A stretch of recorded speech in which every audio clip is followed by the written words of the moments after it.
Petrol sir, పెట్రోలే. ఇప్పుడు customer వస్తాడు కదా, కస్టమర్ వచ్చినప్పుడు ట్యాంక్ ఫుల్ అంటారు. ట్యాంక్ ఫుల్ అన్నప్పుడు మనం అనామతి లోపల పెడతాం కదా, అనామతి లోపల పెట్టినప్పుడు ట్యాంక్ ఫుల్ కాకముందే ఆగిపోతుంది సార్. దానికోసం ఎందుకు బంద్ అవుతుంది? ఎందుకంటే లోపల సెన్సార్ ఉంది చూడండి, సెన్సార్ ఉంది కదా, టచ్ కాగానే ఆటోమేటిక్ బంద్ అయిపోతుంది.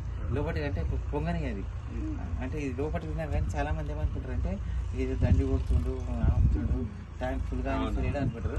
కానీ చాలా మంది లేదు, ఈ లోపల సెన్సార్ ఉంటుంది. అది దానికి ఆనంగానే ఇట్లా లోపల ఉంటుంది కదా, లోపలికి కానగానే స్టాప్ చేసి పడేస్తుంది అనమాట. లేదు ట్యాంక్ ఫుల్ చేయమని నువ్వు ఆపేసినావు, ఏదో మోసం ఉంది అని పెద్ద ఆర్గ్యుమెంట్, దానికి కాంప్లైంట్.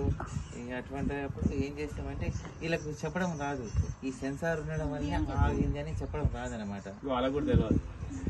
ఎక్కువ మటుకు గ్రామీణ ప్రాంతాల్లో వినియోగదారులు ఒకటి గమనించాలి, ఫుల్ ట్యాంక్ చేయమని అడుగుతారు. అటువంటి అప్పుడు ఈ నాజిల్లో సెన్సార్ ఉంటుంది. ఆ సెన్సార్ అనేది ఎప్పుడైతే ఇంధనం ఆ సెన్సార్కి తాకుతుందో ఆటోమేటిక్గా ఇంధనం సప్లై అనేది ఆపేస్తుంది.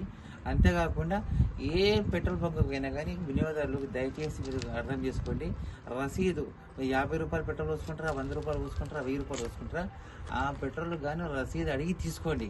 రసీదు ఇవ్వలేదనుకోండి, రసీదు ఇవ్వకపోతే స్థానిక పోలీస్ స్టేషన్లో ఫిర్యాదు చేసే హక్కు కూడా ఉంటుంది. ఎందుకంటే పెట్రోల్ అమ్మిన వాళ్ళు రసీదు ఇవ్వాలి, పెట్రోల్ కొనుక్కున్న దగ్గర రసీదు తీసుకోవాలి.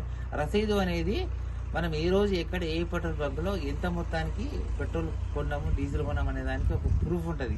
రేపు పొద్దున ఆ డీజిల్ ఏమైనా కల్తీ కావచ్చు, మనం ఏం కేసు పెట్టాలంటే ఒకటి మీరు రసీదు ఎక్కడ తీసుకున్నారు, ఎవరు ఊసారు అనేది ప్రశ్నలు ఉత్పన్నమవుతాయి. కాబట్టి దయచేసి వినియోగదారులకు నేను మాచర్ల రఘునందన్ పౌర సరఫరా శాఖ ఎన్ఫోర్స్మెంట్ డీటీని చెప్తున్నా, ఏ పెట్రోల్ బంకులో డీజిల్ పోసుకునే పెట్రోల్ పోసుకునే దయచేసి రసీదు తీసుకోండి. అంతేకాదు ఒకవేళ వర్షం పడ్డప్పుడు నీళ్ళు కలిసి వచ్చే అవకాశాలు ఉంటాయి, మాత్రం జాగ్రత్త పడండి. అందుకే తొందరపడి పెట్రోల్ నీళ్ళు తీసుకోండి. Okay sir, thank you.